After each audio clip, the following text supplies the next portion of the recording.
Hello, welcome to my live stream.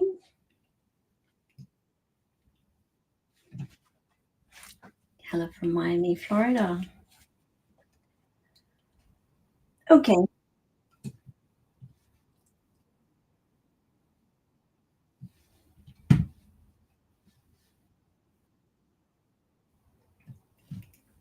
okay, start again. Hello, everyone. Welcome to the first live stream that I am doing. It's called TLT on the payroll, standing for this live thing. I'm just so fantastic at coming up with names, so I hope you bear with me. Hi, everyone who has joined. If you have followed me, you will know that there are a few things that I love talking about. One is about consulting, project delivery, project management, and all the things that are connected to that. And what I wanted to do for my very first session is horror stories. Um, so let's start. Once upon a time, there was a project manager, and this project manager has worked with consulting partners before, and she has worked with larger companies, larger projects, not on the salesforce side, but on some of the larger competitors like Siebel, for example. So she's used to large projects, and then she joined this mid-size partner, and this mid-size partner is fun, engaging, not a lot of rules, the kind of place where some people might enjoy going because you get your hands dirty and you just get stuff done. And some of the not so positive side of things is that you don't have process. And this little company has managed to secure a very large project with a client. So this project manager, she is well versed in how large projects are run.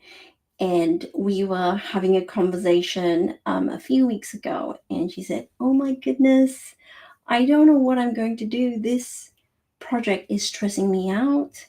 The company has sold a project that she feels is not reflective of the complexity.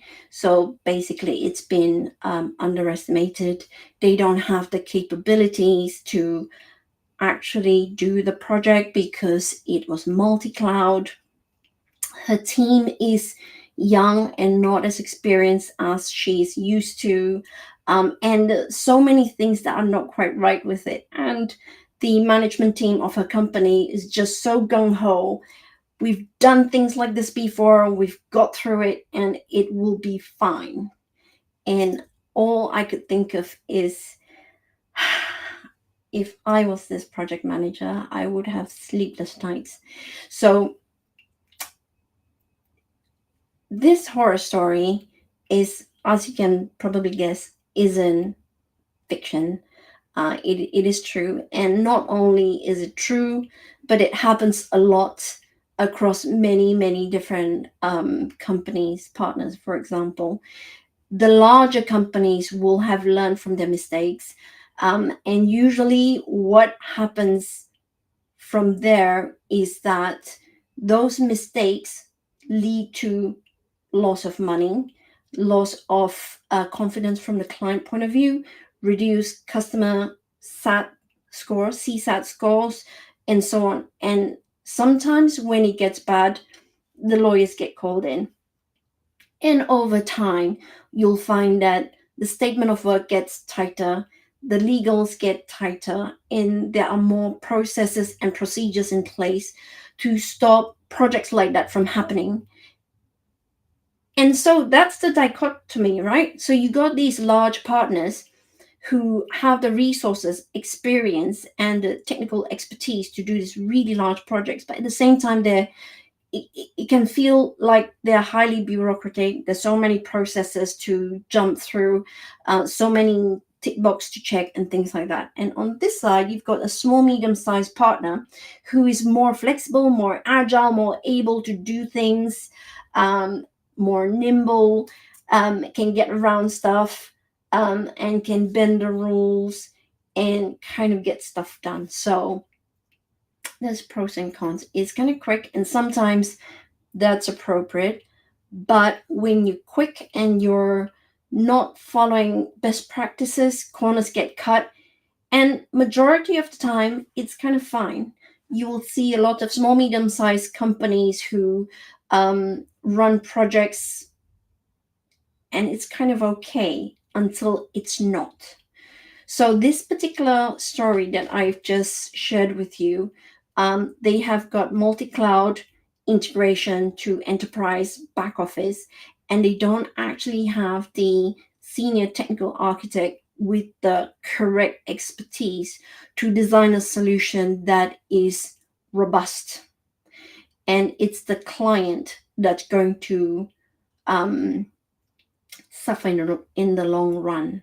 So I was thinking about how to take this story and turn it into something that has value to a lot of people. And I don't think this is something that's talked about a lot.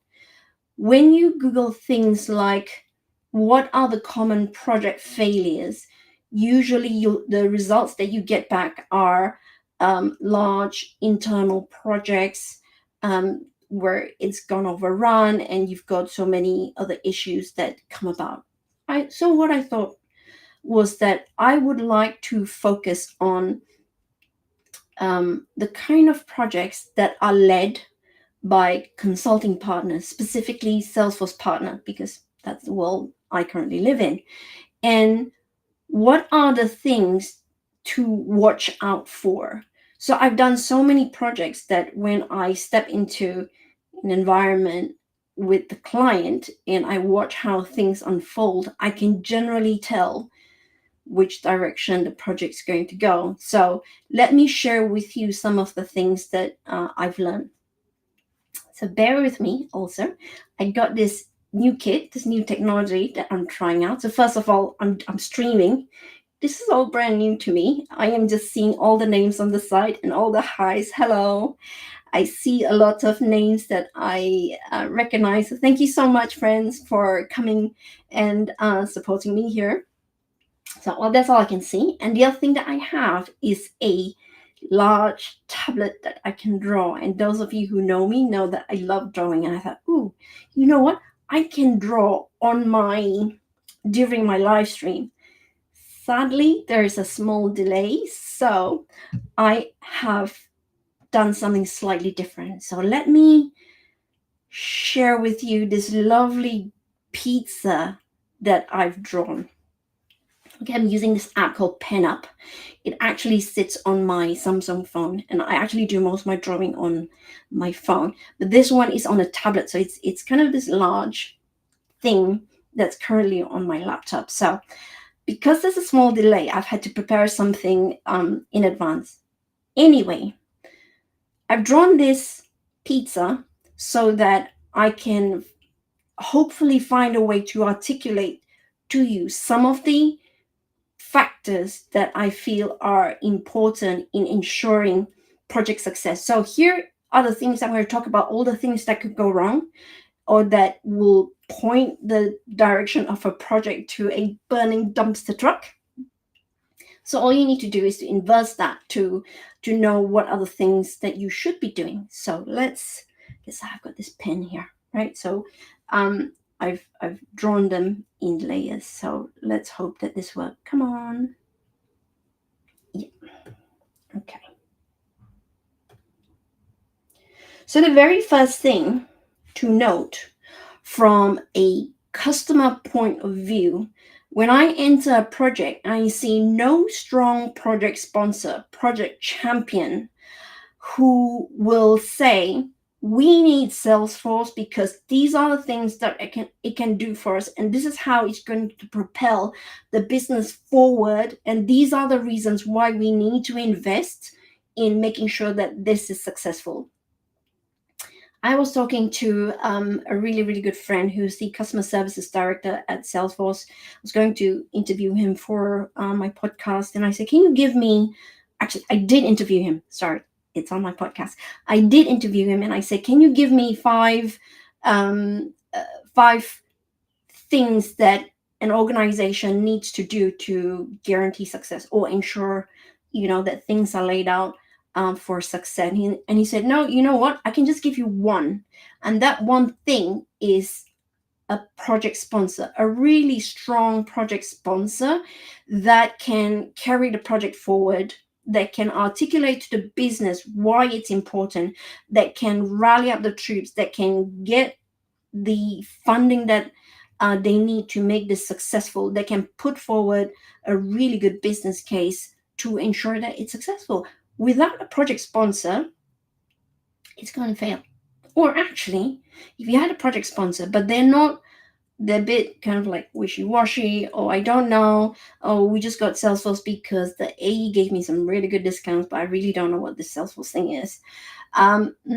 Okay, that's not going to bode well for the project. So that's number one, and it's actually like biggest thing. If I see a project that has got a very weak project sponsor or non-existent, I'm thinking, we're going to go in, we're going to put in the Salesforce system, and in 6 months, they're not going to use it. And I've been proven to be correct a lot of the times. Second thing on my agenda is when the client has unclear business case. Sometimes you go and do a project and you think, why are we doing this? I don't think this is going to solve all the problems that they've got. So again, it's all about the big why, and you can pretend I'm Simon Sinek and I'm talking as charismatic as he is. He can. It's all about the why. Why are you doing this? And a lot of the times I've been in projects and I'm thinking, it's not Salesforce that they need, it's something completely different. An example would be we were brought into a building society in the UK. So a building society is like a bank, and they want a whole load of features that aren't really CRM. And so we had to do such a lot of coding to force it to do what they want, but it's never fit for purpose. It's something like you want to get from A to B. You got a specific budget and you can't pay for more. So you buy a bicycle and then you add rocket launchers on it. So you say, okay, I add a rocket launcher. Now it's going to go as fast as a car. But is it as safe or as comfortable or as mentally sound? No. So you need to think very clearly about why you would want a Salesforce CRM. What is your business case? A very, very key thing also is once you've created a business case, which should actually happen before you engage a Salesforce partner, because there's a whole lot of decisions you've got to go through. You've got to then figure out, should you actually build it or would you buy it? So get a partner to do it, assess your internal capabilities, a whole lot of things that you need to look at. So your business case needs to happen before you engage a partner.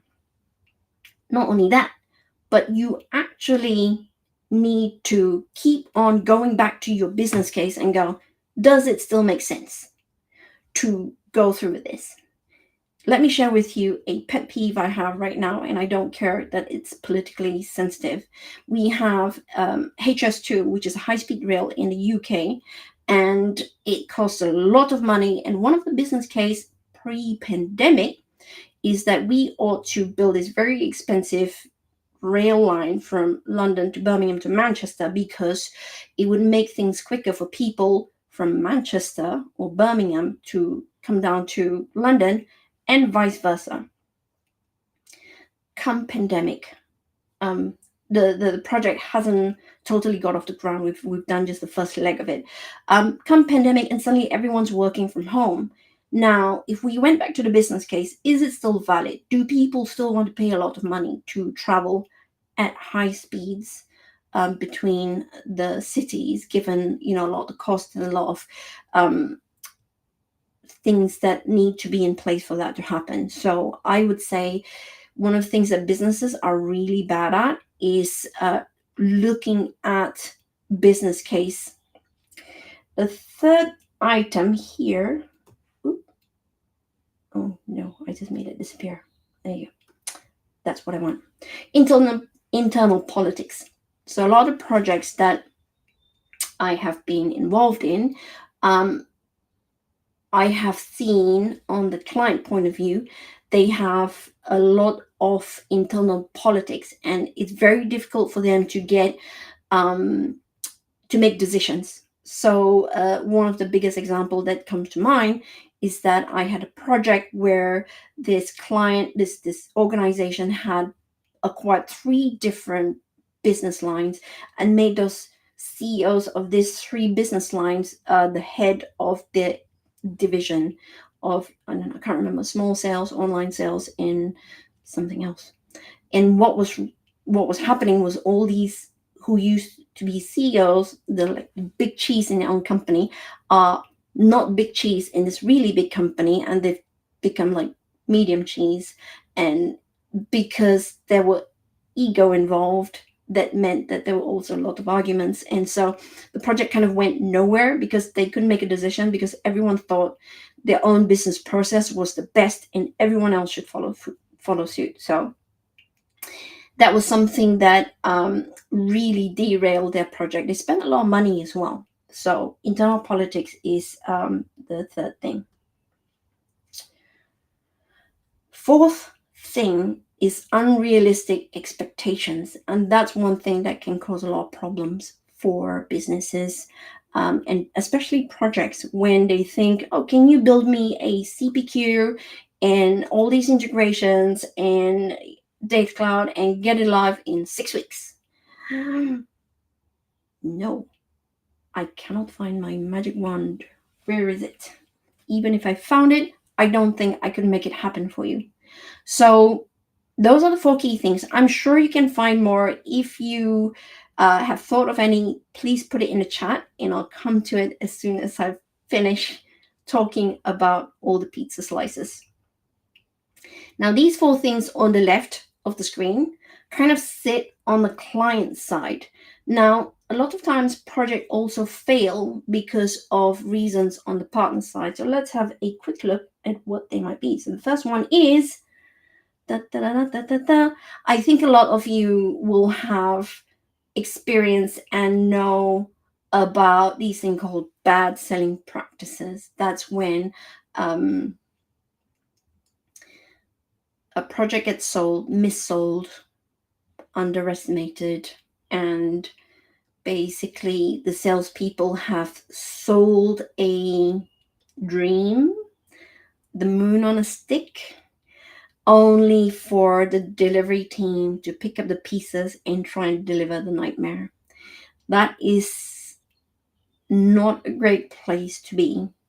So it's very unfortunate that things like that happen, but it still does. And for a Salesforce partner to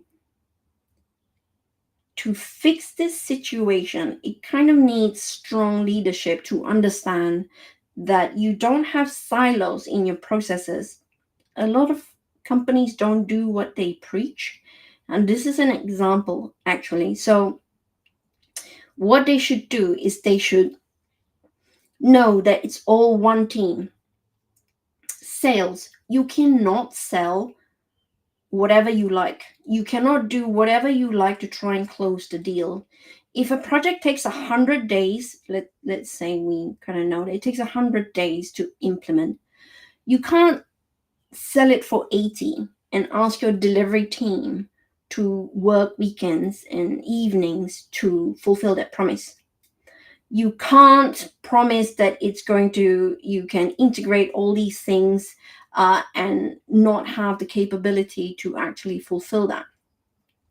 On the commercial side, what I usually say, if I was involved in this, is, okay, Mr. Salesperson or Miss Salesperson, you want to sell it for 80 days for a project that's going to take 100 days to build. I would suggest that you give a discount. You take it from your day rate, cut the day rate so that they can it can fit their budget, but it will still take 100 days. You saying that we're selling to you for 80 days doesn't make it true. So that way me and my team can do the job properly, and then if we do it well, the client might want to come back for further work, in which case you can increase the rate back to where you wish it to be. But that selling practices is quite common, by the way, very, very common. Now, if you work in a company that does that all the time, that means it's a pattern of behavior. You might want to think about whether that's where you want to be or not. If not, then have a conversation with the leadership team and share some of the challenges that you've had trying to fulfill missold projects. So that's one. The next item is poor internal governance. That means internal structures that are not set up to help the delivery team succeed. From my point of view, everyone is one team, from pre-sales, sales, delivery, post-sales support. All of everyone is part of the same team. You cannot cut them up and incentivize them in different ways that is at odds. You're making people fight with each other. And that's where I see internal conflict and what some people say, oh, our company is very competitive, healthy competition, all of that. It's not something I subscribe to. I think that in order for all of us to win, we all need to feel that we're part of the whole. And internal governance and strong internal leadership is a key part of that. So what's the word? Incentivization. So performance bonus is what I mean. Commission. So a law delivery team, we cross-sell and upsell very well because we've built the trust with the client. I have brought in change requests that far surpass the original project. Do I see commission? No. Hello, ex-managers, maybe you need to back pay me some commission. But what makes me really happy is just the project being successful. So think about your internal incentivization processes, policies, so that everyone feels like they're part of one team. Next is this. That's right. Lack of delivery capability. And what I mean there is the team trained enough to be able to fulfill this project? You sold a CPQ project. Do you have any CPQ certified people in your team? No. Why did you sell it?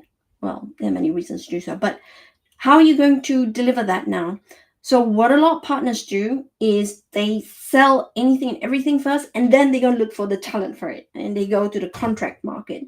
There's a whole other LinkedIn Live webinar thing I can talk about that, but that introduces a lot of things because you don't know if the contractors can do the work and if they'll do the work in the way that you normally do it, because they're going to represent you. So another reason why projects fail is lack of delivery capability. And so related to that is, what are the training and self-development support are you going to give to your team to upskill them? A lot of partners don't focus on that, mainly because it takes quite a while, and a focus on what's important and not what's urgent. So if you think about Stephen Covey's important urgent time management quadrant, a lot of partners live in the very first quadrant, which is important and urgent. So everything is fire, fire, fire. The better partners who have long-term thinking focuses on quadrant 2, which is not urgent but important, and most of the time it's about strategizing your vision plus investing in training and making sure that everything's in place for when the big project drops. And finally, which is a very big thing, and I want to talk about the last slice of pizza, it's this one basically. Poor project management skills on the side of the partners. And this is a big, big thing. Project managers who aren't able to communicate well. So when I say communicate well, it's not just sending emails, okay? Not just sending up emails, following up, making sure people do the actions, but true, deep communication, which means that the other person know exactly what you're trying to say and you are receiving the same information that matches, what's being said and what's being meant. Poor management of budget, poor management of scope and risk, all the basic things that a project manager needs to do.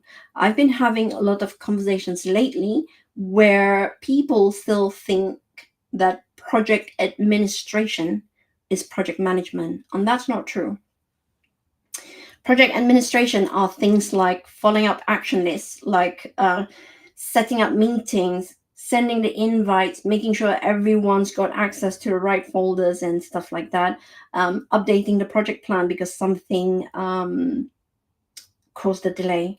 All of that is project administration, and it's the easy thing to do. It's the easy thing. Difficult things are the people side of thing, the maintaining relationships with your client and with your team, nurturing and creating an environment that everyone can work at their best self. I heard this one phrase recently that I like very much. It's when what you want to do as a project manager is to create a relationship so strong that it can bear the weight of truth. And what that means is you want to be able to have difficult conversations with your customers to say, hey, we've just hit a really big technical obstacle. It's going to cause these problems and it's going to impact the project like this. I have a plan, but let's talk through it. Okay. And this is a difficult conversation that a lot of people find not easy to have because there's blame and then there's shame and there's all these negative things that come. So being a real project manager is someone who invests their time in the hard part of the job, which is human relationships. All these other things, this project administration, can be done. That's assumed. That's like breathing. I assume you can do all of that anyway. But this is the hard things, and not enough partners hire for this skill. The ability to say no, to push back, to be honest, to say, I've made a mistake, we made a mistake, this is how I propose we move forward with it, this is what we're going to do, and have that kind of ability and aptitude to, take things with both hands and I don't know what I'm going to say with that. But what I wanted to say is you want project managers that, when you meet them, they go, we're in a safe pair of hands here. This person will look after us and look after the project and have the best interest of that in mind, and not to make as much money out of us as possible with change requests and delays and so on and so forth. So that's kind of where I want to get to. And my timing is okay. I went over 10 minutes. So it's like half an hour now. So those are the 8 key points I wanted to share. If you have any questions, pop them in the chat. I just noticed that quite a few things have come up. I'm going to read them now. Feel free to ask any questions that come to mind. Let's see. Thank you for all the supportive messages, by the way. I have a LinkedIn user who says another factor of failure is the client's business processes. If those aren't in place, due diligence must be done before defining the project charter. Afterward, the company can take the necessary action to find the best solution, and no technology will solve the problem. And I totally agree. But to be fair, a lot of businesses don't know that their own business processes aren't great. They just know what they need to know well. If you're a bakery, you just want to know that you can bake like really nice cheesecakes and donuts. if you are an art, what was I going to say? It just flew out my head. I don't know. If you're whatever you are, you just know you are whatever you are the best that you can. And you need someone else to say, well, tell me about how you get your customers. So your lead generation process. Walk me through what happens when someone's not happy with your donuts. Okay, so that's your support process. People are not likely to know that. And that's why they should call on consultants.